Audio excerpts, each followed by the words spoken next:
事不宜遲啦，咁夠鐘咧，我哋就開始啦。好，咁歡迎大家咧，今日就好高興啦，見到大家咁嚟到我哋賽馬會老圍中藥園啦，咁就參加我哋今日嘅中藥普及展2026啦。咁我哋咧喺開始前啦，咁我都要介紹下我哋藥園先啦。咁我哋咧就藥園咧個主辦嘅機構咧就係香港聖公會麥理浩夫人中心啦。咁捐助嘅機構咧就係香港賽馬會慈善信託基金咁樣嘅，係啦。咁我哋咧今日咧都就好高興啦嚇，咁邀請到阿楊藥師啦嚇，楊醫師過嚟咧就可唔可以收翻呢個聲？咁咧就好高興啦嚇，請到阿楊醫師咧過嚟我哋咧中藥園啦，就做呢個即係講座嚇。咁咧我哋咧今日嘅講座咧個題目咧楊醫師嘅題目咧就係被遺忘嘅嶺南草藥同應用啊，係啦。咁今日咧就楊醫師咧就會咧同大家咧去講解即係我哋香港咧比較即係少聽或者可能都即係唔常見嘅一啲草藥。咁我哋今年呢個中藥展咧其實都係即係比較特別係啦。咁亦都係咧就係以呢個攝影為主題嘅一個活動啦。咁亦都係一個比賽啦嚇。咁所以咧就都即係參加者都非常之踴躍啦嚇。咁拍咗好多靚相係啦。咁我哋亦都即係配合呢個草藥嘅主題啦。咁揾咗阿楊醫師咧去講一啲即係好即係已經係冇乜人聽過，或者可能大家都已經遺忘，但係以前應該都有用嘅一啲草藥。咁跟住落嚟嘅時間咧事不宜遲咧，就交翻個時間咧俾阿楊醫師咧去同大家咧去講呢個草藥，好唔好？好咁唔用麥，大家聽唔聽到啊？聽到啊，聽到啊！好多謝大家嚟參加呢個賽馬會嘅老圍中藥園嘅講座。係。咁我哋今日講咧就係講被遺忘咗嘅嶺南草藥同埋應用嘅。咁好多已經係即係啲嶺南草藥咧，而家普遍用都係常用都係10零20種嘅啫。今用咧已經好多俾人遺忘咗，效果非常之好嘅。咁我哋講完呢個室內課程之後咧，我哋又會喺室外嗰度，即係介紹啲大家即係比較少認識同少應用嘅食物。咁呢兩日包括即係室內同埋室外都有兩個步驟喺度嘅。今日我哋講被遺忘咗嘅，大家知唔知我哋廣東有一個本叫《嶺南草藥錄》，你哋有冇聽過啊？係南海蕭步丹撰嘅，佢真係民初人嚟嘅，佢咁叫嶺南草藥錄，意思即係包括嶺南地區。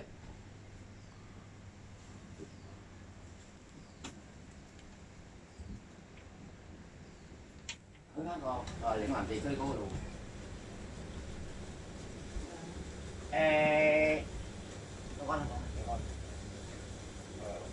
我哋講嶺南咧，就係講話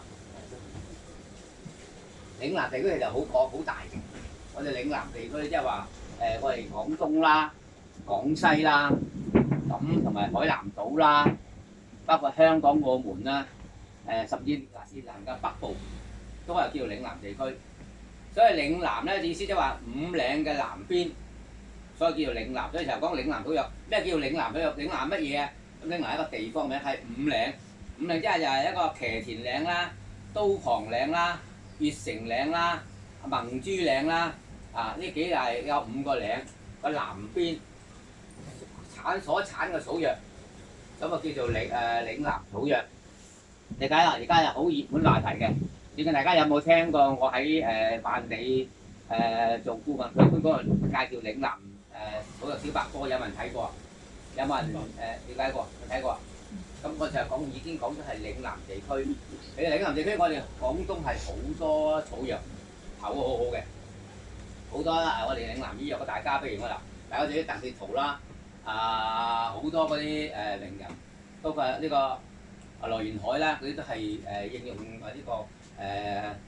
呢個光黏同埋五指毛圖就鄧鐵圖，咁嗰啲都係嶺南草藥，咁所以而家效果相當好嘅。因為我哋今日所介紹咧就係即係話少應用嘅，就唔係我哋常應用嘅。譬如五子無毒，大家成日都知啦，我哋煲雞湯啊、煲豬骨啊嗰啲湯可以即係消除即係個身體嘅疲勞啊，同埋有利濕嗰個作用，大家都知啦。咁另外就係其他嘅光黏咧，就嗰啲光黏根咧，就係來源海嘅二黏湯啊，其中一種黏，咁啊治婦女嘅崩漏。崩漏佢個應用佢二黏湯應用崩漏就唔係話流嗰陣時用嘅，係個即係減少嘅時候先至用嘅。記住，唔好一下就話出去就用嗰啲止崩嘅，佢係後期即係收息咗啦，依家已經就嚟收血啦，咁用嘅，咁啊有補益作用喺度嘅嚇。咁我哋講就係介紹咗五靈行同埋我哋少常見嘅草藥，亦都係比較應用比較少嘅，呢啲係比較即係冷門嘅知識。咁第一種咧，我哋講呢種叫做無風毒魚草。大家睇下點解叫無風毒魚草啊？冇聲音即係冇風吹冇喐，冇人喐佢自動會喐嘅。哦，所以叫無風毒魚草，因為啲草水佢會喐㗎。佢呢種無風毒魚草就唔使用風吹，佢自己會旋轉一個轉一個圈嘅。哇！咁你跟住後來佢講到係我哋點樣嘅草係啲特色嘅。嗱，佢個花其實個花好靚㗎啫嘛，呢個花大家睇下好易見到嘅大家好似豆科植物嚟嘅。大家想睇，大家去欣澳火車站咧，有條海邊嗰條長廊咧，大家喺路邊喺右邊嚟近海邊好多呢啲嘅，大家有時間可以行下。原來景非常之靚嘅，喺欣澳落車行出去海邊嗰度，咁嗰邊咧海旁係好多嘅喺欣澳啊，咁佢相當呢嘅多呢嘅呢個無風魚草。咁有人叫舞草，即係舞草意思即係跳舞咁解啦。咁佢係一種咩又叫別名叫自動草啦、接骨草啦。咁佢係個豆科嘅植物嚟嘅。咁佢係一種豆科嘅小灌木，咁高唔係好高啫，大概係咁上下高度啦。咁佢有時高唔大嘅。咁民間我哋點樣應用啊？用呢個味淡啦，同埋呢個微色啦，同埋性平，佢能夠活血驅風，同埋安神鎮靜嘅。咁即係無風毒魚草咧，係民間用啲治療呢個跌打骨折風濕痛小兒金積咁呢種效果嘅。咁而家大家如果係想認識下佢咧，佢呢有啲毛嘅。咁佢呢個係花嚟嘅，個豆咧個豆嗰度咧有一條咁上下長咁嘅。呢個咧，呢個係不得。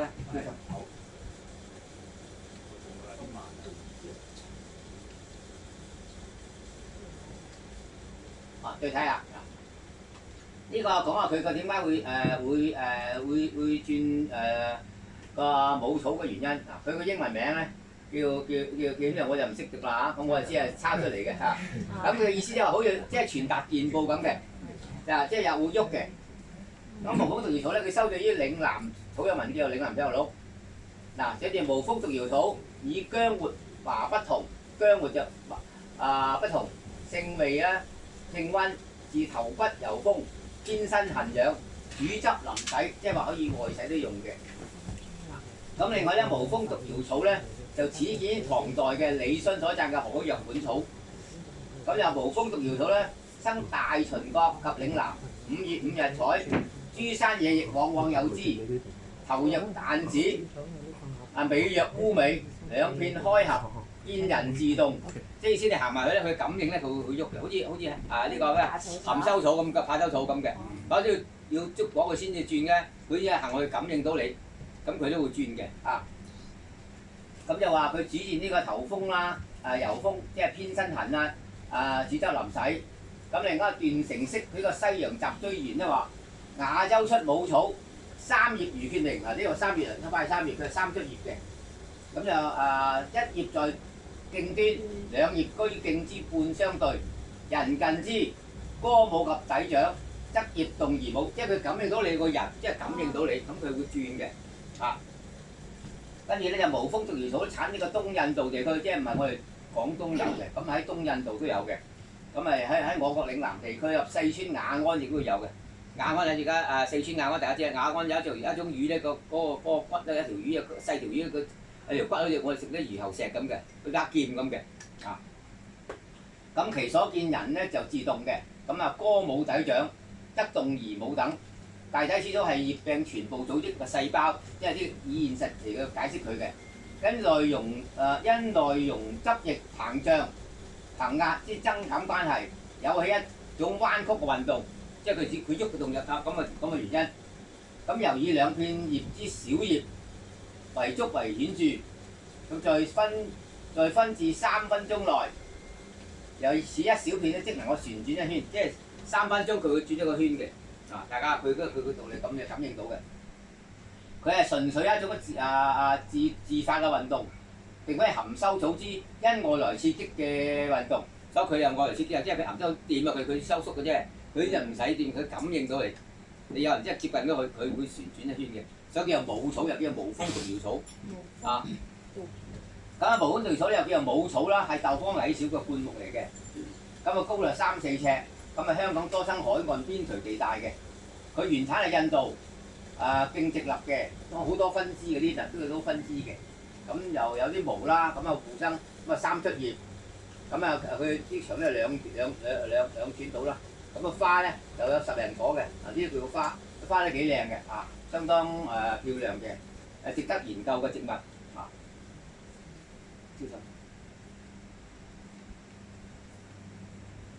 跟住呢種咧叫做孩兒草，點解叫孩兒草咧？孩兒草嘅意思即係以前我哋民間咧係適宜啲 BB 食嘅，即係 BB 即係話金積或者我哋而家嶺南啲叫做黃氣，去黃氣，咁佢叫做孩兒草，即係專係俾細蚊仔食嘅。咁另外又叫做藍色草，因為佢個花比較細嘅。咁又叫做土夏枯草，因為佢呢個穗咧係似夏枯草嘅，因為如果枯萎第時咧，我會拎啲翻嚟種嘅，我而家種啲咪記得拎嚟。嚟下我種嗰啲喺呢個藥園嗰度，俾大家睇下欣賞。呢啲已經係式微嘅，冇乜人識嘅孩兒草嚟㗎，呢個咁佢亦都係一種着床科嘅，着床科有好多個品種嘅。大家通常我哋即係出去睇時咧，叫做紅絲線啦，都係着床科嘅。另外即係一隻叫寬葉10萬錯，即係出面種到有嘅，咁都係着床科嘅。着床科其實好大家族嘅，包括我哋嘅板藍根都係着床科嘅。我哋板藍根即係我哋嘅南邊嘅北藍根，板藍根係着床科嘅。咁我哋而家香港咧又叫做呢個馬蘭啊，馬蘭唔係馬蘭係馬蘭，馬蘭同馬蘭係唔同嘅。因為我介紹馬蘭咧，就係嗰個我哋叫做上海人食嘅啲前菜啊，即係話俾係啦，我哋炒嗰啲咧啲葉咧好好食㗎以前咧上海鋪會有嘅，我群組我都有介紹過喺。嶺南水學班有介紹過，馬蘭同馬蘭係兩樣嘢嚟嘅。馬蘭嗰叫馬蘭，我哋食嗰啲叫馬蘭頭，上海人叫馬蘭頭，相當好嘅，而家係普遍嘅頭喎。咁呢種咧係個同一個家族嚟嘅，咁佢叫孩兒草咧，着床科嘅。其實呢種嘢我喺邊度發現咧？我哋喺西貢呢個近住大南湖嗰地方發現嘅，其實好少見到佢。呢種嘢咧比較少見。一個穗狀花，呢啲叫穗狀花啦好似夏枯草咁樣嘅，個花就藍色。咁而家就好少人懂得點應用，講孩兒草冇乜人識今日而家就，所以我講嘅意思就係我哋嶺南咧，其實佢喺收咗喺嶺南水學路裏邊之後有收載咗嘅孩兒草咧係用全草入藥啦，叫佢個微苦啦，微苦辛性涼，佢能夠消積滯，即係瀉肝火清濕熱嘅作用喺度嘅。所謂瀉肝火，啲人成日眼火興或者嗰個肝火盛猛疹咁嗰啲叫瀉肝火譬如我哋成藥裏面叫龍膽瀉肝湯，目的就係瀉肝湯啦。咁我哋通常咧而家講順便講瀉肝火，就講現代嗰個成日講話生蛇，大家知生蛇即係乜打仗疱疹咧。咁而家好多人如果有人打，有人如果未打針就有政府好似而家打嘅，打咗先。因為點解咧？因為生蛇呢啲都幾嚴重嘅，因為佢要傳染嘅。咁如果一人咧，全家裏邊都會有嘅。咁如果而家打咗，大家打咗佢啦。就算係打咗，唔係表示唔會患，係患嗰時冇咁辛苦咁解。我哋通常我哋用呢個生蛇咧，佢嗰個背脊或者身體全部都係眼頭都會有嘅，起笪條蛇咁樣。咁其實好痛苦嘅。佢最需要一個就係最需要一個後遺症喺度，即係中咗呢樣嘢之後呢個後遺症。咁輪咧，佢之後好俾火燒咁痛嘅，都幾難抵嘅。所以咧，都大家如果係即係未打就打咗先啦咁我通常我哋用中醫治療呢個帶狀疱疹咧，我哋用呢個龍膽瀉肝湯。龍膽瀉肝湯就係即係對於個呢個帶狀疱疹帶嚟嘅濕熱，咁我哋會瀉熱嗰個做喺度嘅。咁出邊咧，我哋都介紹一陣間會介紹到，即係生蛇用邊種外敷，可以即係話減少佢個痛嘅。佢仲有一個特色就係佢能夠火燒感痛。所以大家就記住啦，呢味咧我哋會瀉肝火，龍膽瀉肝湯就係瀉個肝個火。咁呢味都係瀉肝火嘅，嗰啲咪係草藥。咁如果係好熱嘅時候咧，我哋同佢個同加咗一叫做狗肝菜，有冇聽過大家？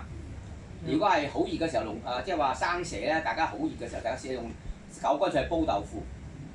記住啦，呢啲咁啊，呢啲民間藥好靚嘅，咁佢能夠瀉肝到止痛啊、瀉火啊、清熱。狗肝菜煲豆腐，有時街市有得賣嘅，一隻摘買翻嚟，加豆腐落去。因為豆腐點解用豆腐咧？豆腐有石膏，石膏能夠有瀉火做喺度。咁你因為佢多數咧，如果係生蛇咧，佢會咁佢好。所以狗肝係邊個？一隻狗。狗肝有個即係加狗個狗就有人狗仔係狗啦，肝就肝即係五臟個肝，狗肝菜有得賣一紮嘅。咁佢有個狗肝菜有一種叫做天生白虎湯，即係話白虎湯就係石膏啦、知母嗰啲梗米嗰啲啦，咁佢就天生嘅，即係自然嘅白虎湯，能夠瀉肝火、瀉實火，所有將所有個火都能夠瀉落去嘅。記住，如果屋企有時候啲發猛疹出暗瘡太多嗰時候咧，試下狗肝菜煲豆腐，咁能夠解熱、瀉肝熱、瀉脾胃嘅熱，呢啲民間應用嘅方藥嚟㗎，大家記得記住。咁好多時候年青人喺度暗瘡啊，14、15歲就出青春痘啊，成身咧暗瘡嘅時候，大家試下呢味狗肝菜煲豆腐。係啊，飛滋都可以嘅，有主要有啲脾胃嘅熱，我中意要脾胃同肝嘅熱，咁佢能夠瀉肝火、瀉脾胃嘅熱。呢味民間藥狗肝菜啊，常應用嘅呢味狗肝菜煲豆腐湯。如果有濕嘅時候，加2兩黃豆落去，咁效果會更加好。咁大家試住呢味。而家煲豆腐加黃豆。加2兩黃豆，係啦，咁能夠清熱。煲湯咁飲。中意如果難飲可以加嚿瘦肉冇問題，如果唔加咧冇問題。咁佢呢個椰兒草就同個竹蟲花一個家族嘅，都係同個清熱嘅。咁另外就話呢個民間用啲治療小兒金積嘅效果特佳，所以叫做椰兒草咁解。大家知唔知咩叫金積？大家話俾我聽。金積係咩嚟㗎？生積即係表示乜嘢？有咩症狀？有蟲喺度，因為點解會生積咧？係啦，因為生積咧。唔知點解。咁積咧，其實佢嗰個有啲人鄉下以前話佢有生蟲，其實蟲係其中之一嘅啫。其實佢係受呢個即係話中醫又講佢個如果係個脾胃五臟唔能夠調和而成嘅，所以今日意思就個脾氣猛整啦，瞓覺又喊啦，又扭計啦，咁佢係一種神經症狀嚟嘅，神經嘅症狀影響佢嘅。咁通常我哋民間咧會用呢種嘢嚟治金積，咁能夠消除佢肝火。只係如果肝引起佢肝火盛，所以猛整扭計乜就咁。咁通常好似夜晚喊咁我哋民間有啲稱呢啲叫金積，其實佢係一種神經症狀，即係影響佢，即係個肝火影響佢個神嗰隻猛整，即係而家有啲人咧肝火盛咁嘅意思，係啦。咁其實我哋民間用嘅除咗呢種之外，仲有一種叫做金積草，大家有冇聽過獨腳金啊？獨腳金就係專醫呢個小兒金咧，叫效果比呢隻椰兒草好嘅。大家記住啦，如果屋企有細蚊仔，脾氣猛整又咧瞓唔着又即係成日都扭計咁大家試下用呢個獨腳金嚟到蒸瘦肉嘅。呢意思我想問咧，獨腳金有黃花有紅花定係冇分別，冇分別，唔係紅花係紫色花，紫嘅紫紅紫紅嘅花嘅。咁係兩個品種，其實今日一樣用法。一個用法，咁佢只係民間嚟剁熟肉餅或者就算如果你話佢唔中意食嘅，咁你大家可以買獨腳金放喺面嗰度，最好新鮮用嘅，而家用新鮮嘅。以前有新鮮賣，而家又冇新鮮嘅。可能你翻大國內可能會買到新鮮嘢。咁大家記住呢個嘢係開胃消積啦，成人都可以食。蒸肉餅佢又撈飯嘅，都好中意食嘅。呢味係專醫小兒金積。佢而家睇下金唔一定係咩其他嘅，咁有啲又即係話瞓唔着扭計成日喊咁嗰啲係金積嘅症狀。大家記住啲民間藥好出名嘅，記住啦。如果做中醫嘅，大家可以試下應用嗰啲味嘢，小兒科都係幾好效果嘅，非常之廣泛嘅。啊，呢味嘢就算唔中意覺得唔緊要，可以用幾粒糖冬瓜，用一兩個獨腳金，一碗盅啲水，咁嚟一煲，因為糖冬瓜甜甜地㗎嘛，佢中意細蚊仔中意飲，啊咁啊開奶都 OK 嘅，咁記住呢味嘢係應用得比較廣泛嘅，咁呢味咧就係我哋佢係其中之一，咁所以我哋講金積嘅原因就係呢個就叫做金積，所以呢味叫做孩兒草，亦都係有同樣功效。咁佢個金積意思係現就治療呢個濕熱瀉痢，即係點為之濕熱瀉痢啊？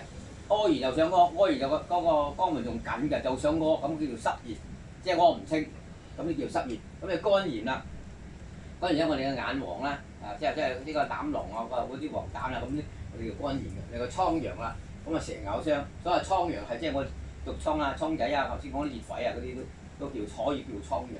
另外蛇咬傷。咁跟住我呢味咧，大家比較少見嘅，呢味咧啲咩啊？有人喺街外見過啊？冇啊，有見過啊？呢味咧有嘅，呢味係比較，而家應該有啦，而家應該即係最11月、8月都有嘅。係啦，呢味叫做蛇菇，咁啊又叫做土地公拐，呢個土地公拐咧係爭啲拐杖咁嘅。一動咁啊，土地公帶，咁呢味其實佢個科位比較冷門嘅，即係列當科嘅。列當科同卡族有邊種㗎？知唔知啊？有冇人講啊？肉鬆茸冇錯啦，肉鬆茸，咁佢係一個家族嘅，咁佢係一個香港比較少見嘅列當科之一。咁佢係一種寄生嘅，寄生就係即係吸取即係個寄主嗰種營養，即係喺個樹根寄種嗰種營養，即係等於蛇菇。咁大家群都知，大家蛇菇都係寄生嘅，蛇菇唔係就咁生出嚟㗎，下邊條樹根㗎，黐住條樹根㗎，佢有吸食樹根嘅營養嚟生嘅。咁呢味咧就係我哋香港比較少見嘅。咁大家想好見啫，佢嘅花期都係9月到，即係秋天先見到。大家唔係咁見到佢嘅，大家去到郊野，大家喺啲禾稈草、即係禾本科植物嘅樹腳嗰度，即係芒草啊。或者其他茅草之間咧，喺佢個腳嗰度先見到佢嘅。大家唔好去樹頭揾啊，揾唔到㗎。佢啲去芒草揾，芒草之後咧茅草啊嗰啲，佢喺個腳嗰度生嘅。大家生得好易嘅啫，大家去而家有冇行過馬鞍山嚟嘅？馬鞍山村咧上去大金鐘嗰度，上嗰個停車場細地個空地嗰度，右手邊有幾個茅草群。大家如果有機會，大家行過去撥開草嚟睇下。咁係秋天先有啊。8九月到啦，佢就會喺地腳度開花嚟嘅。你就咁你睇佢唔到啊！你唔撥開你睇唔到嘅。咁你撥開之後，你睇到佢呢種咁得意嘅呢樣嘢叫我哋叫做野菇啊。野菇，咁佢個野菇個全草都入藥嘅，佢個味苦性涼，有少少毒素，咁可清熱解毒啦，同埋利濕消腫嘅。咁用於治療呢個咽喉炎啦、扁桃體炎啦、骨髓炎啦及瘡瘍嘅，另外可以毒蛇咬傷嘅。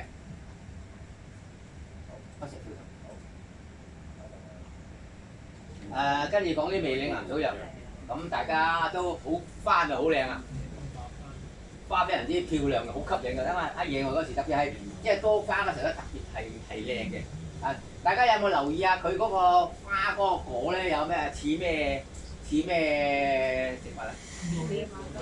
毛黏係啦，毛黏冇錯啦，毛黏就係嗰個野牡丹科嘅，佢都係野牡丹科嘅。咁呢味嘢咧就非常之出名嘅。咁有人咧叫做我哋有人北方人叫做金錦香，我哋民間所謂咧叫做天香爐，即係意思大家有冇見過爐頂啊？大家有冇去過鼎湖山啊？鼎湖山咧佢嗰個有個大爐頂嘅，咁佢嗰個似個鼎個香爐，即係我哋而家所裝拜神嗰個裝香嗰個爐咁上下，但係嗰個就勉強少少，但係似個鼎就似多啲，所以叫做天香爐。有個名叫做仰天鐘，仰天鐘即係向上嘅，咁呢個鐘咁樣向上嘅，咁仰天即係向住嗰仰天鐘嘅，咁呢種係我哋非常出名嘅民間藥。咁呢個花期咧夏天嘅，好靚嘅。佢野牡丹花有大家知，除咗毛黏兩單乜野牡丹科之外，大家有冇講過其他有知道邊種係野牡丹科啊？地黏。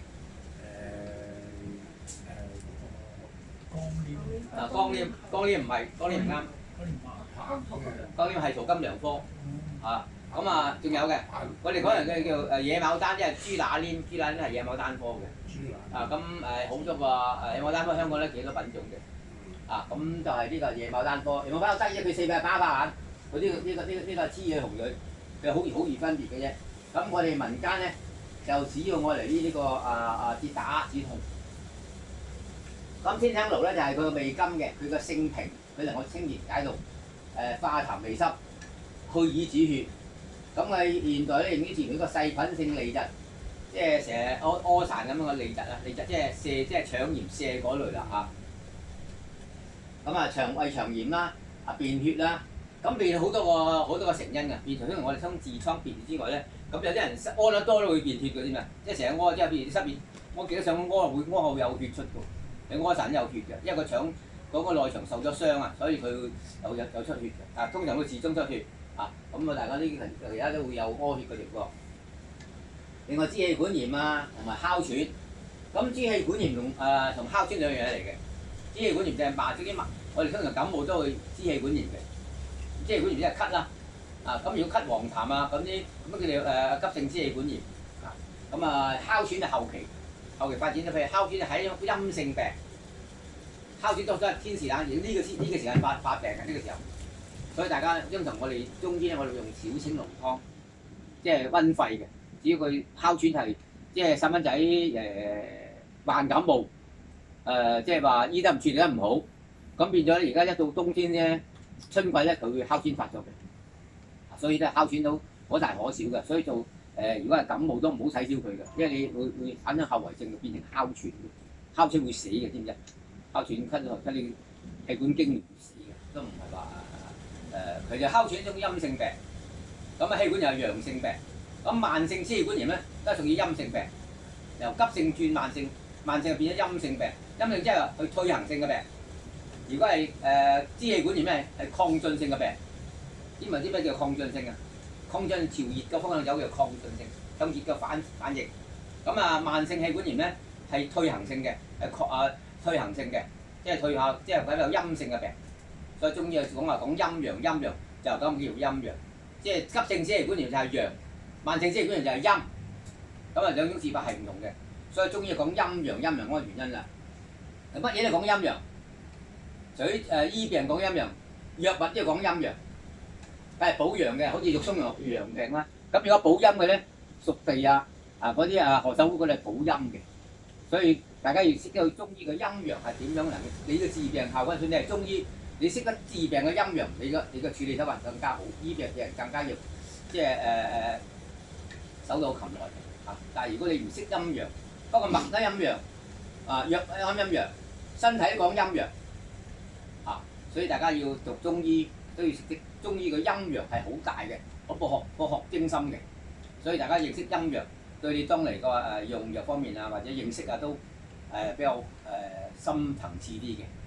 所以陰陽係好緊要嘅咁就另外民間用啲治療呢個跌打腫痛啦，咁內傷積瘀啦，可煲肉，即係煲瘦肉或者浸酒都可以嘅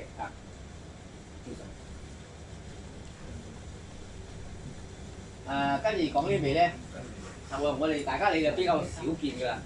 大家呢味嘢我哋香港行咗幾十年山，初期就喺大帽山發現嘅，後期都唔即係話佢地形變咗，或者佢即係因為剷草剷咗去冇咗啦。咁後來咧喺邊度揾翻佢咧？喺呢個蒲台島先揾得翻佢。咁呢味咧就係非常出名嘅龍吉利。有冇聽過龍吉利啊？你冇聽過啦？有冇啊？我哋叫做野百合。咁野百合佢係亦都係一種豆科嘅。咁佢係醫皮膚癌好出名嘅。呢個醫咩皮膚癌？即係磨翻嚟塗啊！啲皮膚癌啊！即係呢啲皮膚咧生癌，我哋以前幾十年前咧有嚟醫皮膚癌，咁煲水洗又得，或者將磨定翻我哋即係開啲巴士頂或者油之類嘅嘢嚟搽。咁呢味咧係我哋非常出名嘅民間治療癌症嗰個藥嘅。咁佢嘅名咧叫做野百合，咁又叫做蘭花野百合。咁有九齡草，因為佢九齡草好似個鐘咁樣嘅，因為啲狗仔吊個鈴鈴喺個頸嗰度咧，咁佢應該就似個鈴鈴咁樣嘅。所以叫做九齡草咁另外咧就係有佛子甲個名嘅，咁咁佢都係種豆科嘅小草本嚟嘅，咁佢係高2-3尺到啦。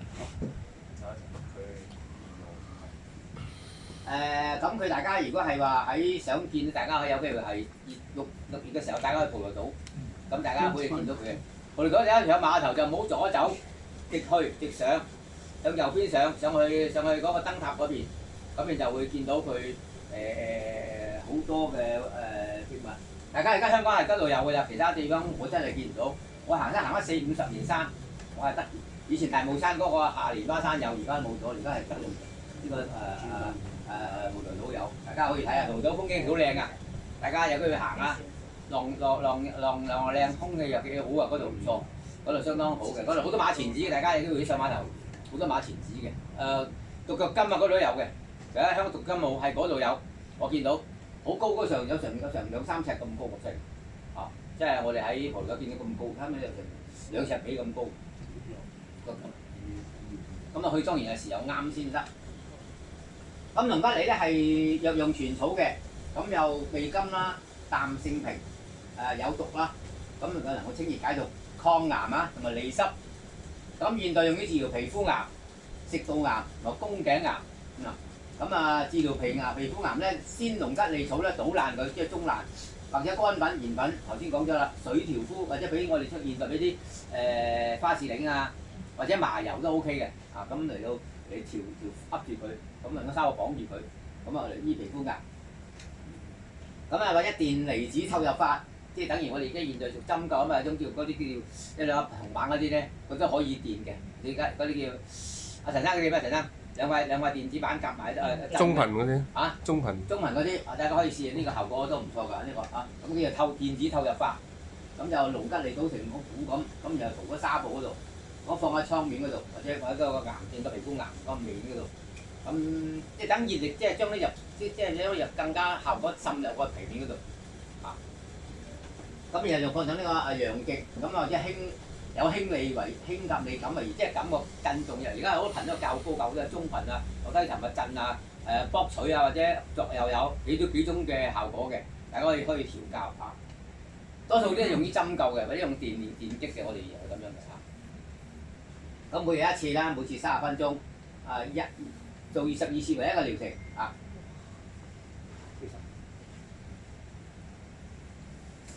跟住講咧就我哋就禾盤草，我一陣阿不時我帶咗幾粒種子翻嚟，你希望你仲要生有冇啊？有真。可以一間去帶大家睇。一陣間睇下，咁我哋咧種子，如果係邊個有興趣種咧，我俾幾粒佢，我帶嚟，不如佢冇。呢種係比較少嘢嘅呢種，呢啲比較少見嘅。大家頭先我都講過禾盤草意思，即係鄉下咧，以前啲屋就唔係而家打米粉啲米，以前鄉下唔係咁樣嘅。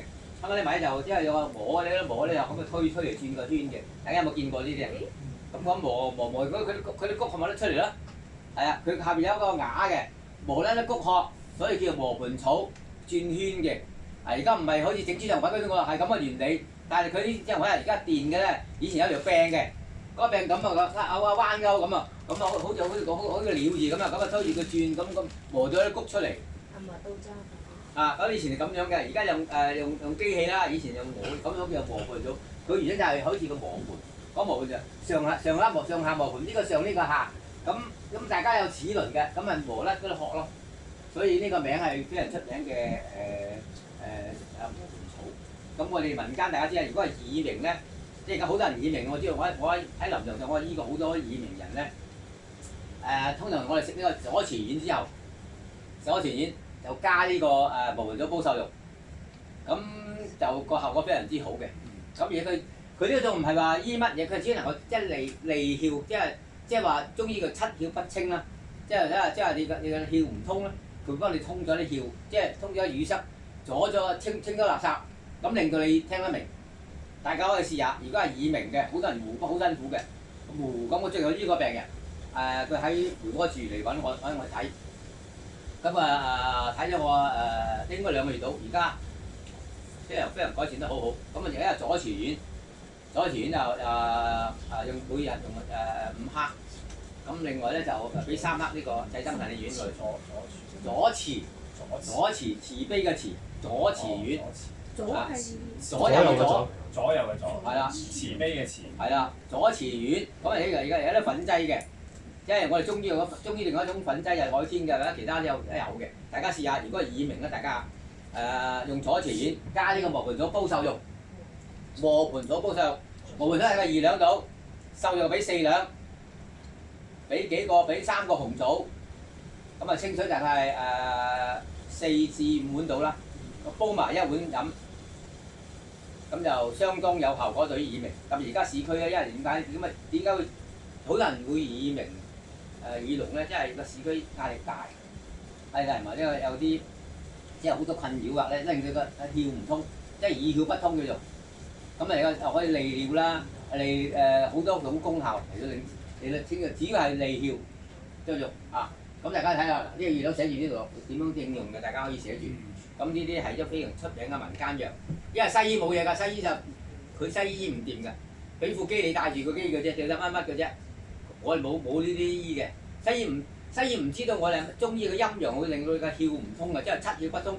我哋呢啲係會能夠通過七竅，意思就係所以大家記住，如果係耳鳴，有老人家好多時都會耳鳴，聽得唔清楚啊，或者糊聲啊，咁或者聽得唔係咁清楚，大家試啲味嘢，因為我哋利竅。只係意思就係呢條坑渠塞咗啦，鎖住啦，佢能夠通到你嗰條坑渠，通咗你嘅通七竅。仲有呢種非常出名嘅民間藥啊！呢條民間方嚟，呢條大家可以獨步單方，大家寫住啦啊！係種子仲係全草，總之都係入藥㗎。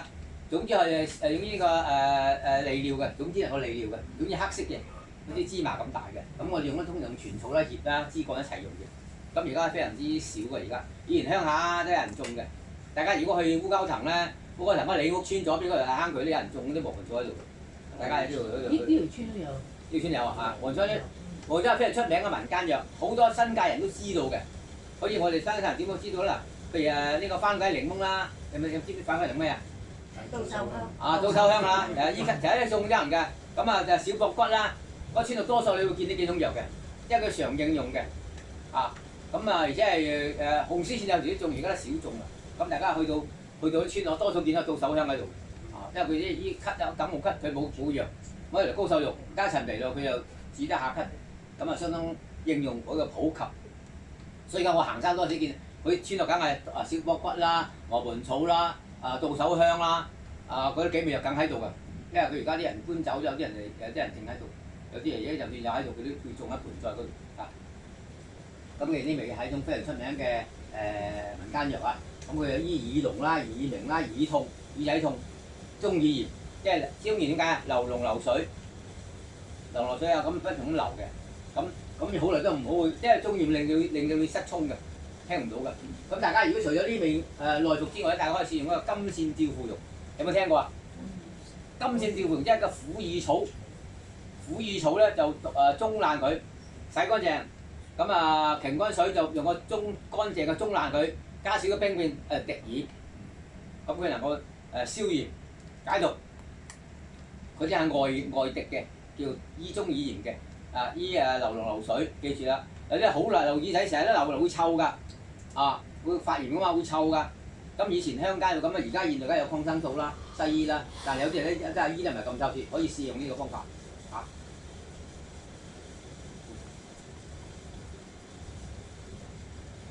跟住嗰啲味咧，我哋民間藥咧叫自燒肉。咁現在啲人咧叫做吊裙草，吊裙草佢係叫野百合，佢花黃色嘅。好多時你都會見嘅，大家如果想見好易嘅啫，大家去西貢保良局嗰度叫咩地方啊？北南都冇啦，北南巴士站嗰度。嗰個迴旋處嗰度好多嗰啲吊裙草嘅，個廁所左邊又種好多，大家睇下。男女廁嗰度咧，嗰個士多好最出好多呢啲吊裙草嘅。咁大家睇下佢因為佢定咗種好多蝴蝶去吸佢咗個蜜嘅。咁呢個就係叫做吊裙草。咁呢個圖片我喺嗰度拍嘅，佢引咗好多蝴蝶嘅，佢唔知係好多啲蜜源吸引啲蝴蝶去成日黐住佢嘅。所以如果有啲人蝴蝶園咧會種呢種叫吊裙草嘅，佢花黃色好靚嘅咁我哋民間咧，佢係一個即係一種豆科嘅嘢嚟，豆科啊。咁其實講下植物學先。而家豆科咧，我哋香港而家分咗3個科嘅，即係3個亞科。大家覺得邊個3個亞科啊？係咪知一個？係咪知啊？咩科啊？咁咧3個亞科分咗，第一個就係蘇木科，第二個就結形花科，第3個就含羞草科。含羞草科係呢3個科係要分嘢出嚟嘅。其實我哋香港比較呢個係豆科分出嚟嘅。分出嚟咁，我哋可以而家我哋可以嚴格嚟講可以叫做蝶形花科。蝶形花科啊，包括頭先我哋講嘅母草都係蝶形花科啊。咁其實蘇木科係邊個啊？蘇木科我哋而家羊蹄甲啦。似個蘇木。啊，似個如果我覺得係蘇木科啊。咁出邊咧而家啲洋紫荊啊、羊蹄甲啊都係叫蘇木科嘅，知唔知啊？都係豆科分出嚟嘅。大家知唔知講下植物學？點解大家知唔知道嗰啲洋紫點解唔會結果唔會結豆㗎？唔會結果㗎，大家知唔知啊？因為羊蹄甲會結豆，洋紫荊唔會結豆啦，唔會結果咧。開花唔會結果，點解？大家知唔知咩原因咧？因為變咗種啊嘛，雜交。去雜交變咗種啦，不育啊。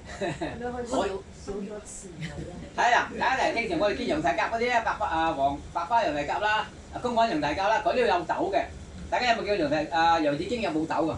有時有嘅，但係就冇豆喺裏邊。一個豆莢。豆莢都冇。冇，即係洋紫荊係純紫色花嘅，叫洋紫荊。你嗰隻公粉羊蹄甲有豆，純羊紫荊係冇豆，佢係不育嘅。佢只係如果通過前個下一代，佢只係接枝嘅啫，嫁接或者接枝生嘅，佢唔會開花，唔會結果，佢係不育嘅。啊，其實佢都有好嘢嚟㗎，係香港嘅原生嘅植物嚟先啊。不過而家做咗叫做香港嘅市花，唔係外來種嚟㗎。啊，公粉羊蹄甲變咗，佢係香港原種嚟㗎，所以叫香港嘅市花。個現花就係洋紫荊，佢香港原產嚟㗎，原產品種啊，唔好搞錯外鬼佬㗎，唔係㗎。啊，咁佢哋其他公粉羊蹄甲啊，或者其他羊蹄甲真係佢個雜交變種。嗰時啲嗰啲書話外國傳教士傳入嚟嘅。唔係，唔係佢發現香港原生，香港原生嘅，香港原生嘅，所以而家市區而家冇咗，所以而家淨係市內先有野生，而家香港品種係喺野外嘅，所以叫點解市花如果唔用洋紫荊啊？而家佢係香港本地㗎嘛，係嘛？你知佢個市花而家以前市政局嘅圖案都用洋紫荊嘅，知唔知啊？啊，咁你睇香港嘅市係香港本地品種，唔係鬼佬種啊，唔好搞錯啊！啊，咁咧民間咧用呢個嘢咧就係用呢個根啦，味淡性涼，有小毒，可能我清熱解毒啦，個涼血降壓，用個即係降血壓，譬如一涼虛人個血壓，即係熱性嘅降血壓咧，咁大家可以用呢樣嘢啊。咁嚟降血壓我用夏枯草嘅，夏枯草豬橫脷，除咗煲降血壓之外咧，仲可以醫糖尿病。即係增加胰島素嘅。啊，大家如果係讀過嶺南推學班，可能會知我講嗰啲療方。但係如果好多如果係大家外嚟嘅，可以試下。如果屋企老人家，譬如血壓高啊，係虛性血壓高，大家試俾你豬橫草煲呢個豬橫脷，夏枯草煲豬橫脷。啊，佢啲3條豬橫脷出咗水，去咗啲油佢，我哋煲夏枯草，大概5兩度，咁啊能夠降血壓啦，利小便啦，糖尿病啦。咁佢嗰個降糖尿效果好好嘅，大家知唔知點解西醫糖尿病會打胰島素？大家知唔知啊？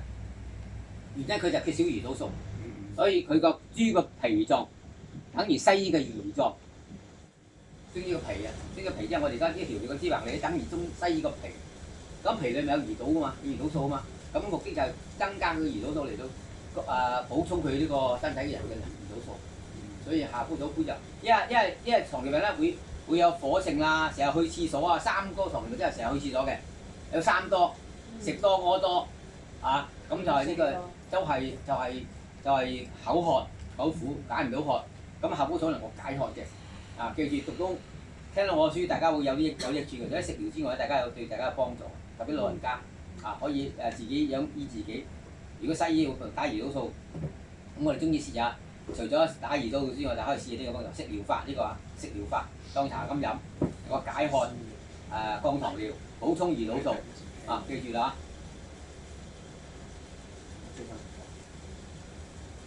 講呢味咧，個名啊猛卡拿啦，大家大家睇佢個名，個名叫咩啊？雕鳥棒，唔係吊係雕，丟了棒，即係以前廣東話啲好得意嘅，揸支拐咗喺隔離架食啲藥之後好翻，瞓啦，咁嘅意思係掉咗支棍，唔使要支棒，咁叫丟了棒，係咪好有趣啊？所以佢個名好有趣嘅，即係證明佢呢個藥效咧能夠即係話食咗之後風濕啊，或者行路唔得暢順啊時候咧，食得好翻啦，啲棍都唔要啦，咁佢嘅丟了棒。咁行山加啲棒好借力好啲噶嘛，咁因為食嗰啲藥之後咧就唔使要嗰啲棒啊，咁叫丟了棒啊，係咪好有趣㗎呢種？其實呢度咧喺中國我哋香港人咧叫大戟科嘅植物嚟㗎，大家如果喺啲村邊都會周時會見㗎。大家想嘢好易啫，喺海下村嗰個小巴站有幾棵好大棵嘅，大家行山留意啊！海下村咧小巴站咧對正入村口嗰度右手邊。有幾棵好大棵嘅，另外咧有八鄉嘅消防局嗰度，消防局我哋去粉金路咧左手邊嘅消防局嗰度有喺路邊亦都好多呢啲丟了棒嘅，大家有機會如果可以認識呢邊非常出名嘅民間藥，而家少應用嘅，但係佢嘅效果非常之好嘅，亦都係冇人識嘅，因為佢個藥效來自佢個名，係佢真名叫白松樹，嗰啲係學現代啲人叫白松樹，咁我哋嶺南地區咧叫丟了棒，意思話食咗佢個就唔要支棍。咁嘅意思啦，咁佢種大戟科嘅，咁就佢個藥用咧係根用佢根點都可以嘅，咁田連可採，佢可以曬乾嚟到應用咁你而家啲味咧有功味咧就功效咧就係淡平，咁就有小毒嘅，咁能夠去除風濕啦，散瘀消腫啊，用於呢個風濕痹痛啊、腰腿痛啊、外傷瘀痛。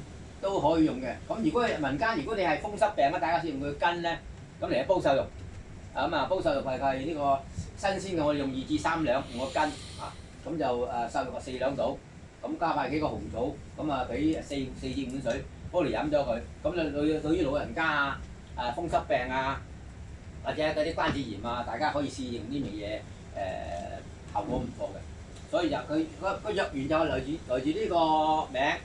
所以效果相當唔錯嘅，咁因為而家已經冇人識應用啦，係跟我咧就學到啲味嘢嘅啫。其實今日喺市內而家現代人咧冇乜人講到呢啲係有效果出嚟嘅，咁用呢啲係我哋即係非常出名嘅民間藥咁我哋如果新鮮咧用1、2至3兩度啦，如果係集埋一齊咧可以用呢啲係比較保守嘅量數嚟嘅，其實冇乜毒㗎根度。呢個有小毒，但係唔會有毒。所以中醫講話毒咧，就毒用個中醫，我哋會應用嗰個毒素。大家有冇聽過馬錢子啊？馬錢子有毒㗎嘛？我中醫又用利用佢個毒素嚟到醫病所以能夠用一個用呢個即係譬如啲胃下垂啦、子宮下垂啦，或者嗰啲叫新加坡有一個總統都話叫咩？俾人拉咗個咩名叫佢得？嗰個就叫嗰種叫做重症肌無力㗎嘛，陳生面頭嗰隻嗰啲叫重症肌無力。咁就可以即係話假臉垂嘅冇神嘅，咁嗰啲能夠即係話令到你個肌肉興奮收縮，咁醫呢種病嘅。所以中醫有2個毒素。大家有冇聽過童小林啊？童小林係北京協和醫院係嘛？陳生啊，協和醫院。廣安門醫院。廣安門醫院，佢就用呢個九份散加馬錢製馬錢嚟到醫嗰個風濕痹痛，相當好嘅。咁記住可能所以我喺我群組去講過叫咩腰痛力。腰痛力又有馬錢子嘅。大家可以試，如果風濕病患行到痹到唔喐得大家可以試下呢個腰痛力，而家應該有得賣嘅。不過佢食嘅時候咧，要加啲酒嘅，即係食完就因為飲支黃酒嘅。咁目的黃酒點解？增加佢個藥效，所以佢俾埋你嘅。呢種叫做牽機酒，呢個就係呢個腰痛力。咁佢就含有馬錢子嘅。飲黃酒，佢個黃酒係一米酒，可以一支仔咁啫，唔係好多嘅。咁目的就要增效，因為所謂風濕，我哋中醫個風寒濕痹，咁叫做風濕。風寒濕合而為痹，所以有啲人痹痛嘅，我哋要用做呢個用呢個腰痛力，或者我哋中藥都好多嘅，譬如我哋捐痹湯啦，有冇聽過捐痹湯啊？基本上係一種即係醫風濕嘅病，用個3味湯，咁即係醫風濕嘅咁對呢個民間就通常老人家都會風濕嘅風寒濕合而為一合痹，叫做風痹或者風濕記住啦。所以係有啲係熱性嘅，有啲人係寒性嘅。啊，多數就寒性。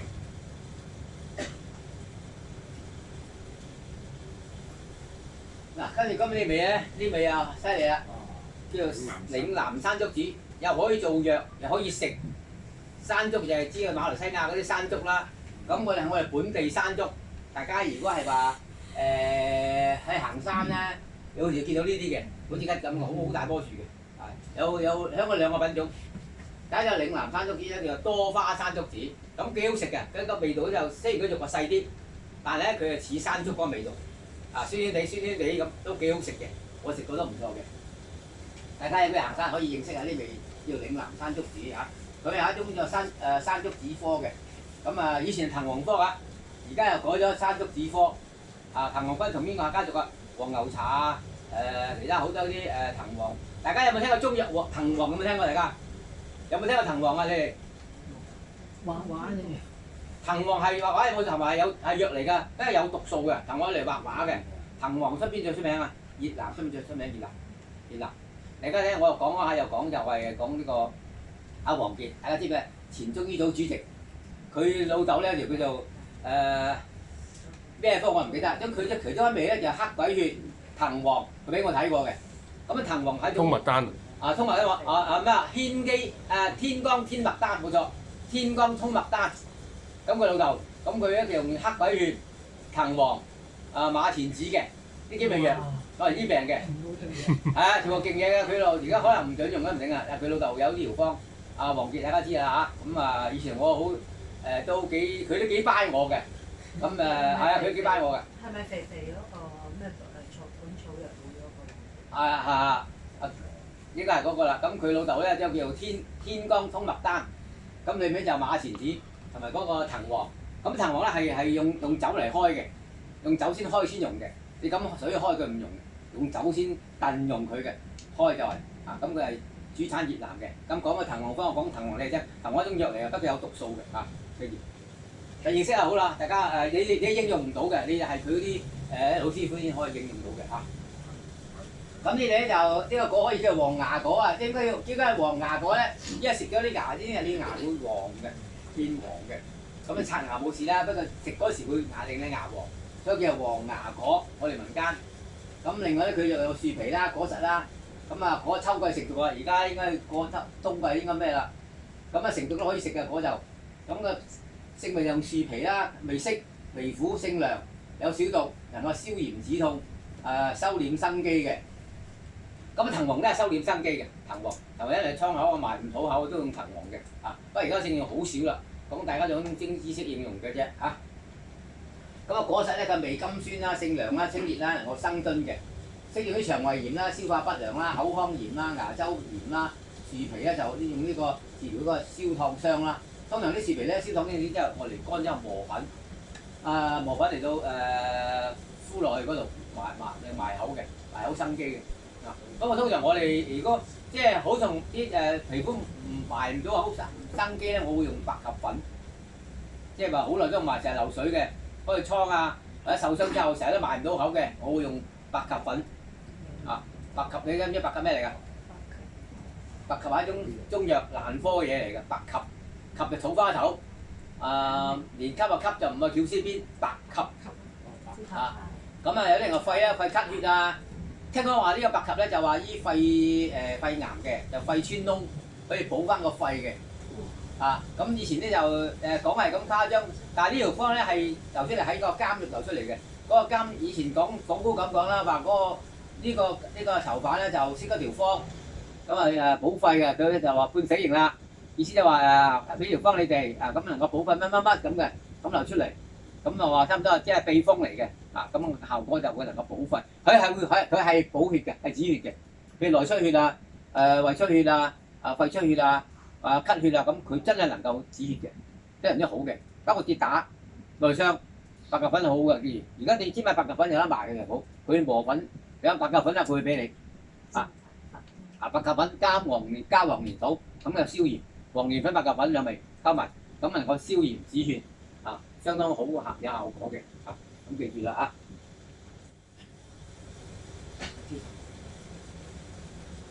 知道緊要。跟住講啦，差唔多講啦，呢味就叫做呢個買麻藤。買麻藤有冇聽過買麻藤啊？有冇人聽過？買麻藤係比較一種古老嘅食物。咁香港有兩種買麻藤嘅。咁第一種咧就係羅浮買麻藤，第一種就係小葉買麻藤。呢種咧叫羅浮買麻藤啊，羅浮買麻藤。咁買麻藤咧有個名咧，又叫山白果。佢呢個似白果嘅，呢個可以食嘅。咁啊鄉下啲人咧，我哋食白果嗰時咧，我哋即係煲熟過嚟食嘅，叫做山白果。咁白果就搣咗呢個紅色嘅外衣之後咧，佢入邊有個白色嘅。煲熟之後咧就剝水佢哋，叫做山白果。咁另外個藤徑咧會好多水嘅。咁你行山口啊嗰陣時咧，即係講話冇水飲嘅時候，大家救命嗰時咧，可以斬斷呢條藤。咁佢有好多水嘅，大家可以飲呢個水，咁能夠解渴嘅。呢個救命草嚟㗎，記住啊！因為大家行山冇水，有天旱啦，行下冇水喎咁，試見到呢啲，斬斷佢，咁啊飲佢啜咗水，咁啊相當解渴效果嘅，所以叫做買麻藤。買麻藤係一種非常古老嘅作物，佢係一種嘅裸子植物。大家咩？邊種係除咗佢之外，仲有邊種嘅裸子植物？有人講咗啊？有冇人講咗啊？松樹嗰啲咪松樹可以叫攞，松樹都可以講，松樹啦、水松啊、水杉啊，我哋通常講我哋嘅扁柏啊、針松啊嗰啲都係屬於裸子植物。裸子意思係白果都係裸子植物，白果因為佢外露嘅，所以叫裸子，比較古老嘅科屬。咁啊買麻藤科嘅，買麻藤科同埋一裸同埋呢個松科啊，或者扁柏科嗰類咧都係呢種裸子植物。我哋今日有扁柏，扁柏呢個種子就露出嚟嘅，松樹都係。咁你個水杉啊嗰啲都係露出嚟嘅，係比較古老科屬。因為大家植物分類咧，佢啲比較即係原始少少嘅。咁佢由裸子植物跟住到呢個雙子葉植物。雙子葉先點樣？有兩塊，即係佢個種子能夠有兩塊葉片，叫雙子葉。禾本科咩子葉啊？禾本係單子葉，譬如佢食個穀啊、小麥啊、嗰啲叫做單子葉。呢係講植物學嚟講嘅。今日就唔講嗰個部位啦，今日就講呢個買麻藤。大家如果呢啲成熟都幾靚嘅，大家可以香港唔建議你採啦，不過我哋鄉間我會摘呢啲果咧，翻嚟煲熟嚟到食咧都相當有效果嘅。咁我哋用個藤徑嚟做藥嘅，咁就呢個性味功能就微苦啦，佢個性微溫嘅，咁能夠去風除濕啦、散瘀止血、化痰止咳。咁用於呢個風濕骨痛啦、腰痛啦、跌打損傷啦，同埋呢個慢性氣管炎啦，咁都我嚟應用到嘅。咁民間我哋會寫3至5錢，咁嚟到煲水，或者靠其他風濕都可以用嘅。通常風濕大家介紹第一條方咧就比較普遍嘅，就係用呢個我哋用獨活寄生湯，獨活寄生湯。咁通常咧心濕都可以隨便都可以用咁啊，冇乜妨礙嘅。大家試獨活寄生湯。喺嶺南中學班咧，我就亦都送咗寄生俾同學。我俾嘅寄生就唔係普通嗰啲叫港寄生，係比較少見嘅。有一種叫做流果合寄生，有一種咧叫做杉樹寄生。因為而家叫做哨花寄生啦，嗰啲品種比較好嘅，比較香嘅。咁臨床用嚟講咧，都用寄生中學煲雞蛋啊，或者撈埋寄生啦同雞同一齊煲啊，咁能夠舒筋活絡啊。效果相當唔錯嘅，大家可以試寄生加雞藤，咁嚟煲瘦肉，咁嚟醫個風濕病啊，或者輸液得唔好啊，特別女性啊，之後咧個氣身差嘅時候，大家試呢味獨活寄生湯，或者單味桑寄生，或者撈埋嗰啲雞藤一齊煲，個效果相當效果唔錯嘅。係都要加個雞蛋。可以㗎，有人可以煲雞蛋嘅，雞蛋就唔好咁天忌啊！有個笑話俾大家聽啊！我話獨活寄生啦，煲雞蛋啦，佢唔係，佢成日驚你雞唔係，即係我通常煲佢剝咗皮、剝咗殼嘅，佢唔係，佢係咁炸啲雞蛋落去燒到黑邊喺度燒，咁都唔係唔得，咁啊好食啲咁解啫。咁通常咧，我哋會烚熟雞搣咗殼，搣咗殼之後一齊煲咁樣，咁啊效果更等於你咁聽下呢個。西門一間叫以前一間叫咩正棉寄生蛋茶，而家已經仲有喎。以前就好出名嘅桑寄生蛋茶，好出名嘅。咁記住，如果風濕病咧，大家認下寄生或者毒寄生湯，或者寄生一個寄生加雞藤，就冇單味，咁呢治療嘅效果比較普及好好多嘅。咁因為時間關係咧，我哋喺室內講咧1個鐘頭已經係差唔多啦。咁大家就好歡迎大家，亦都講到我嶺南旅遊知識，即係我講我臨床應用嘅，或者民間應用嘅，咁都對大家通常嚟講都會應用到嘅。佢認識之外，仲學習到我點樣醫臨床嚟到醫應用呢個疾病嘅。咁大家咁就好歡迎大家到嚟。即係我哋黑質嘢，我都會介紹到常用嘅品種。有1小時嘅。醫師，我想問咧，小葉板麻藤同呢個大葉呢個琉球板麻藤係咪同功效？差不多。其實都可以一樣。可以應用嘅小葉板麻藤佢嗰個果實細啲嘅。咁大家可以睇有冇問題發問喺個。係啦，咁現場嘅朋友有冇咩問題想發問咧？係啦。你講。我想問咧，點解成日煲嗰啲嘢都要落啲瘦肉？唔落得唔得㗎？瘦肉點解唔落都可以？即係嗰啲叫藥引。藥引啊，即係或者係梗係好飲啲，但係藥引，即係透經絡，跟住有成分㗎嘛，有營養㗎嘛。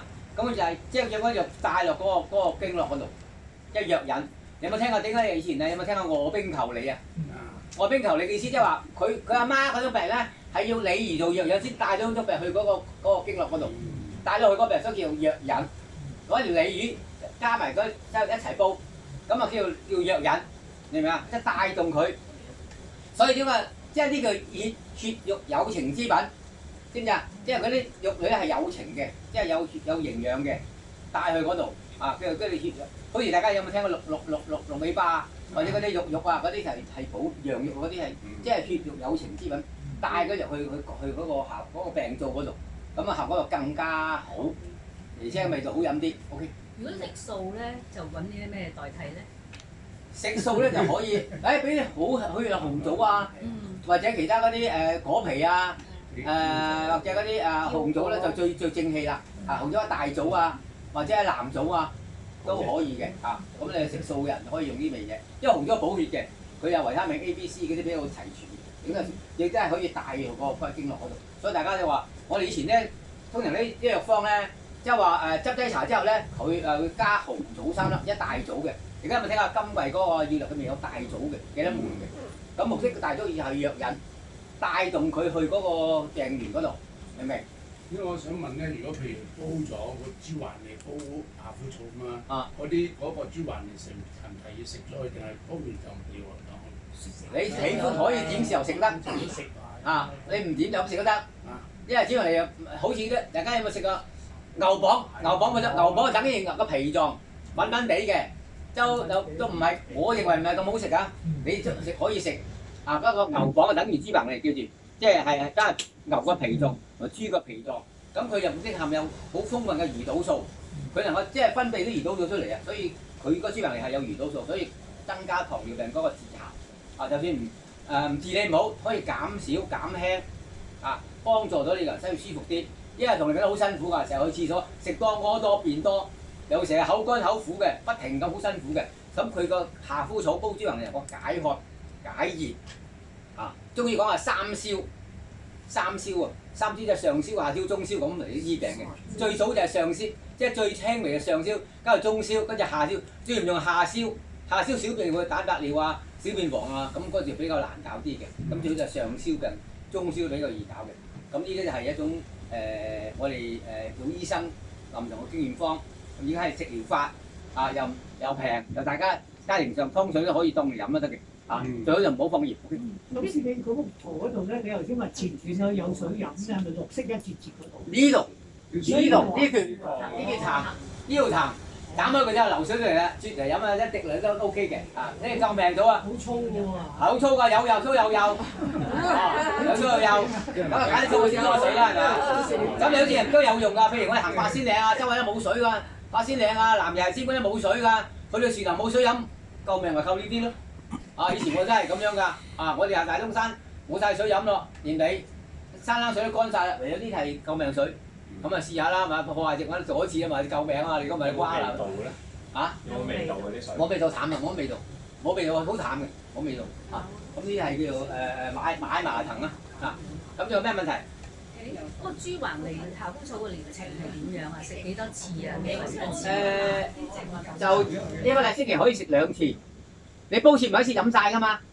煲之後可以分幾日飲都得㗎嘛。啊，不如之後飲嘅時候加熱佢咯，加熱再飲咯。一個星期煲1次2次都 OK 嘅。啊，你譬如通常你煲即係等於到老火湯上下，起碼水俾2-3公升，2升水2-3公升啦。咁煲要煲一時嘅過1個鐘頭以上。啊，因為你屬於老火湯嘛，你煲幾個字啲真係等湯水咁上下啲。我哋即係等於煲老火湯，1小時以內，煲耐啲唔緊要㗎，冇問題㗎。咁佢嗰啲效果都會索水嘅，咁大家可以即係到時煲之後揸啲水出嚟，咁啊可以雪住雪櫃，飲時加翻熱，相當好效果。記住呢條效，之後你可以落多2條都唔緊要。我先到有冇問題？有線上都有問題嘅。咁現場嘅朋友咧，如果就問題差唔多咧。咁我就問埋講埋線上嘅朋友啦。咁有咧就係話咧問到就係如果老人家啦，咁佢有耳鳴啊、耳聾啊，咁啊10幾年都幾廿年㗎啦。咁如果用磨盤草應用喺呢方面有冇嗰個即係幫助啊，或者治療咁樣？用磨盤草。頭先都講過啦。咁磨盤草咧就係老人家耳鳴咧、耳聾啊，咁我哋都會用到呢個磨盤草啦。咁但係即係我哋講緊療方，收個盤下。嗱，家我哋用呢個。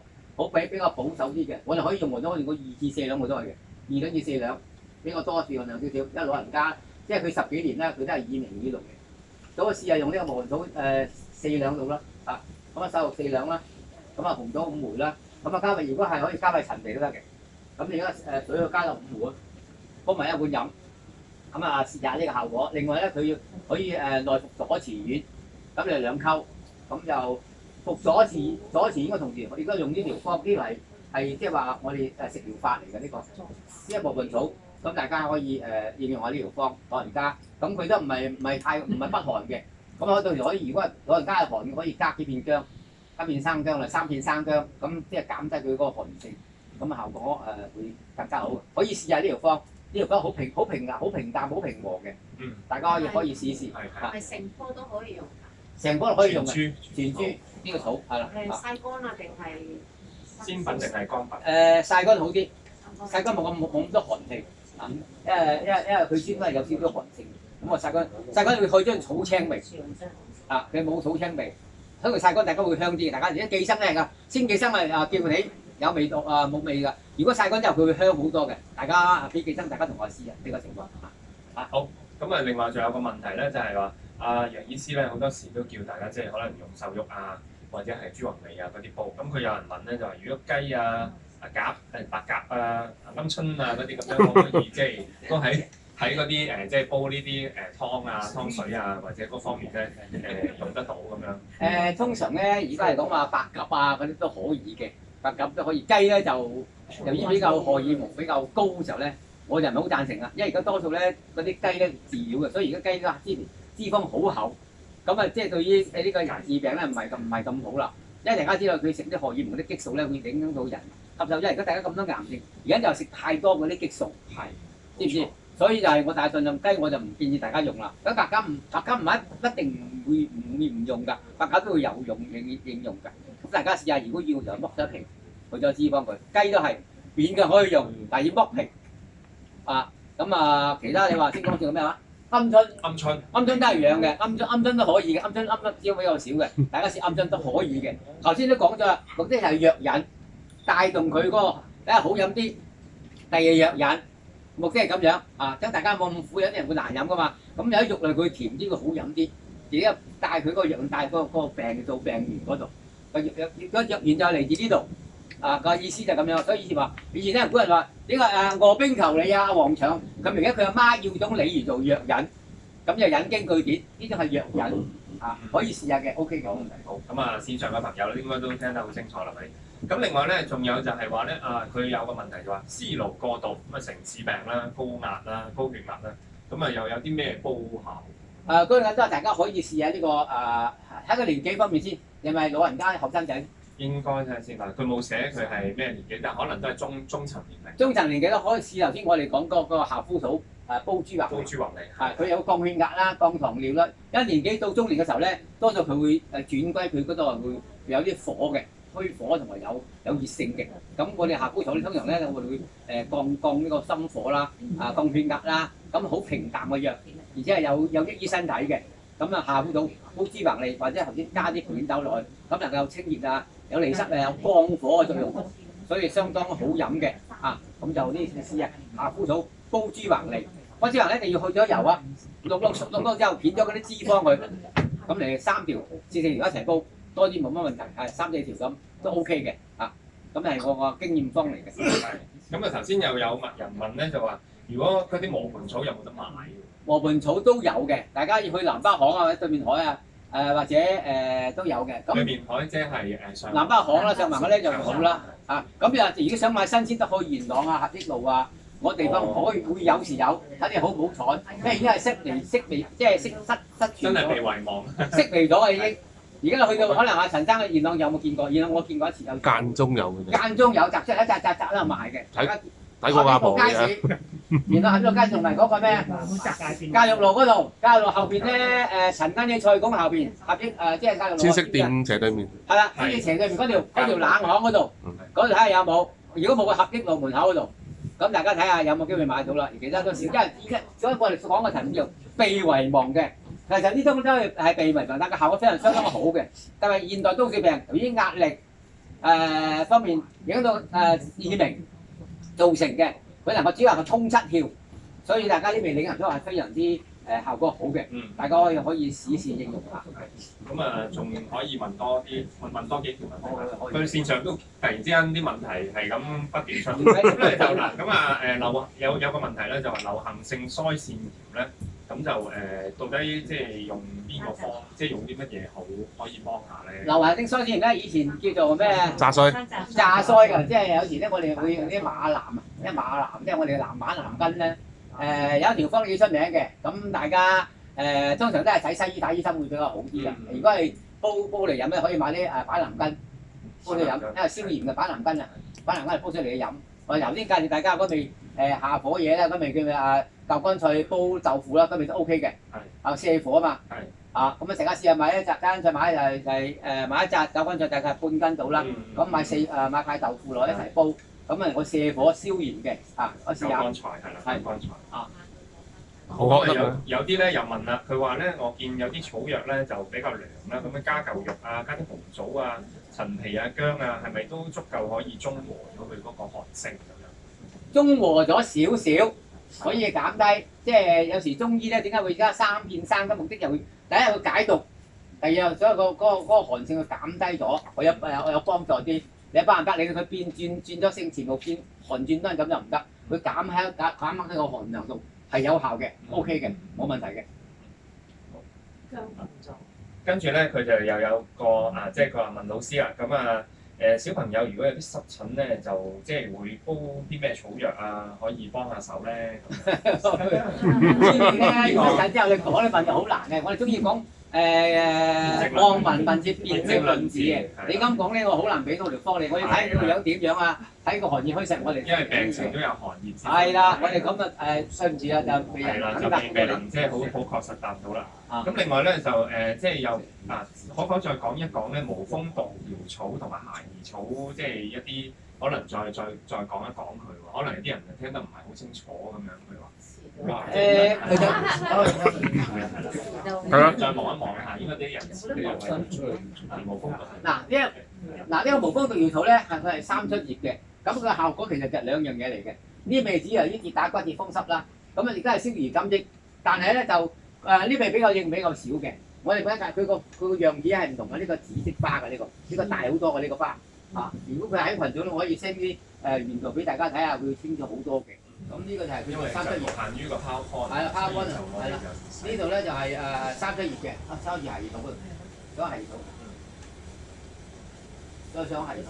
係土就呢個花係細小，佢呢個好似夏枯草嗰條花穗嘅啫。我哋辨別就喺呢度，佢單葉嘅互生嘅啫。呢個係葉長型嘅，係兩樣係唔同嘢嚟嘅。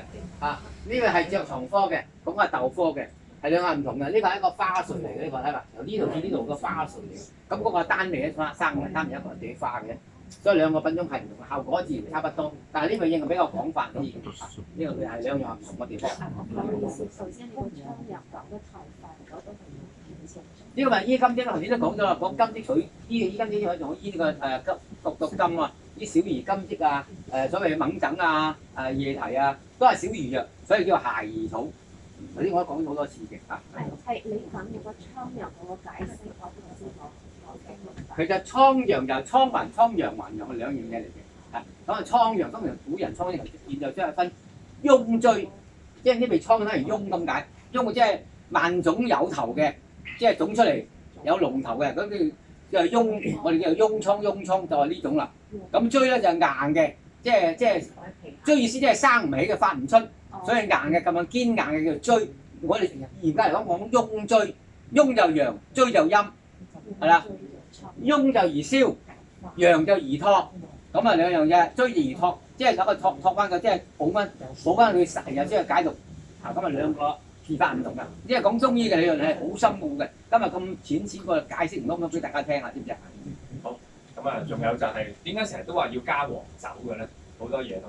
煮啊食啊或者係湯啊或者係嗰啲唔係黃酒豬腰啊，咁點解要成日都？黃酒係米酒客家咧，黃酒嗰啲有補益嘅作用喺度嘅，所以黃酒知佢補即係增加佢嘅效果咁解，係啦。因為黃酒雞有冇聽過？黃酒客家咪叫黃酒煮雞有冇聽過？咁呢個客家菜嚟嘅，一係切菜啊。如果係即係蘇州邊啲之外啊，咁啊要補身啊，咁佢就黃酒煮雞，呢味好出名嘅嚇，呢味大家會補身補婦女身，佢有個作用係做邊度？暖宮，因為佢產咗之後咪咧佢。個產道係虛性嘅，咁令到個子宮收縮，即係多啲即係當嗰啲惡露排清佢咁意思。所以食你黃酒煮雞嚇咁裏邊。咁啊，另外就都係有一個人問咧，20幾歲女就話成日都胃谷啊、胃脹啊，咁呢啲都即係個原因都好，要中醫辨證。係啊，消化唔好嗰啲咧，中醫辨證啦嚇。咁另外就磨盤草同咩丸同用喎？左慈丸，係啦，左手個左，慈悲個慈，丸仔個丸，係啦，丸仔。日本遊船啊，咩丸啊？咁你有冇啲咩體質要忌用嘅喎？比較熱性嘅病人比較少啲，譬如有熱嘅，即係比較熱嘅偏熱嘅人比較少用。偏熱嘅人咧就少用。所以做一個辨證論治啦嚇。辨證論治。咁啊，另外就問韭乾菜啊，還是係豆乾菜？咁啊係韭乾菜。韭乾菜啊，韭乾咧就係乾，我哋嘅乾啊，我哋人嘅乾個乾係啦。點解叫韭乾？因為佢個葉好似韭乾咁樣嘅，名企好，佢用韭乾菜，明唔明？係啊，咁大家去街市入面有得賣嘅，一紮紮嘅。有時新界仔，有時啲隔離嗰啲有得賣嘅。嶺南山竹子點樣去醫牙周病？牙周病就係牙周病，如果牙齒鬆脱，係用咩去醫㗎？有佢唔知你揾下牙都係牙科啦，我哋只都係食療嘅，食用嘅啫啊。係啦，咁一般嘅牙瘡、牙周病咁又煲啲咩食？有韭乾菜煲豆腐。係啊，韭乾菜煲豆腐。瀉肝火、瀉虛火、瀉胃火。係啊。左慈。咁又有咧，仲可唔可以問多條啊 ？OK， 好。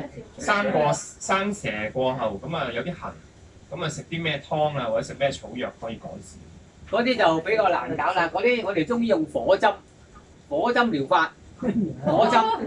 火針意思唔係話燒雪篤落去咁解，係用嗰啲火針，即係篤落嗰個附近嗰啲位嗰度，咁啊用棉花棉頭。咁燒著嗰啲艾，咁你將個熱傳落嗰度，嗰個叫做假火針，同埋真火針。嗰啲有啲係截斷嗰條神經嚟，佢唔痛咁解，痕咁解，就要應該係揾臨床醫師、註冊醫師。係啦，咁呢啲就真係要揾醫師去幫手啦。好，咁啊，另外咧就有呢個中年氣虛嘅病人，咁偶有氣促或者係呢個冇咳喘冇咳嗽。咁啊，又可以煲啲咩飲咧咁樣？煲五枝葡萄煲瘦肉啊！係啦，呢個真係氣虛啦，係咪？氣虛五枝葡萄啦，又好飲啊！有氣啦，係啦。可能瞓得又唔好，係咪咧？我加啲茯神啦。茯神3田茯神啦。係啦，加啲茯神，唔知無糖啦。係啦，一齊煲茯神。係啦，好咁啊，問題嚟到呢度，線上嘅都問得差唔多啦。現場仲有冇啊？嚇，有問。係啦，仲有冇人問啊？好難得，楊醫師今日咧過嚟咧，好係啦，佢詳盡嘅解答啦，同埋點解會加茯神五枝葡萄？茯神要安神鎮靜補腎，咁有補益作用，或者係補心鎮靜安神，所以加茯神。有人加茯苓、茯神一齊加都冇所謂嘅。係咁呢啲效果相當普及，特別而家咧失眠啊、瞓唔到啊，大家試驗之後加復神、加復靈、加落一煲湯煲雞湯。係神係咪可以？譬如酸棗仁都可以加落去㗎。酸棗仁加落咧，意思就係煲又得，但係你飲湯嘅時候，你不酸就酸，唔好飲。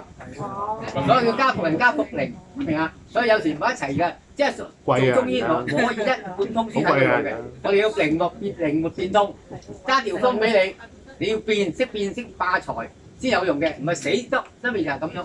記住，呢就係讀中醫嘅原因，就係所咁想花數十年時間得到翻嚟嘅結論。就要讀中醫要靈活變通，唔好死揸住一條方去變，揸住一條方去變化財變通，唔好死就話讀四物湯，咁你要多方面嚟到化財，知唔知啊？唔好話，所以你加熟多個湯，雖然佢有安神效果，但係佢味道唔好飲。你飲湯唔係食藥啊嘛，明唔明？記住。OK。好，咁啊喺呢度咧，即係臨我哋準備出去戶外睇草藥之前咧。咁因為有啲線上嘅朋友可能都遲咗入房啦，咁我再介紹一次，即係阿楊醫師嘅 background 先。咁啊，我哋今日阿楊跟藍醫師咧，就係註冊中醫啦，同埋佢亦都有個簡歷，我都想高呼下啦。咁佢係香港大學專業進修學院嶺南中草藥應用嘅1至5課程嘅主導師啦，同埋就係香港草藥由會長啦，同埋首席嘅導師同埋總領隊，係咪啊？咁另外仲有就係佢出咗一本咧叫《嶺南民間草藥應用》啦，係主編啦。同埋就係香港中草藥嘅1至5冊嘅編委，係啦，好唔好啊？咁啊，即係咁啊，大家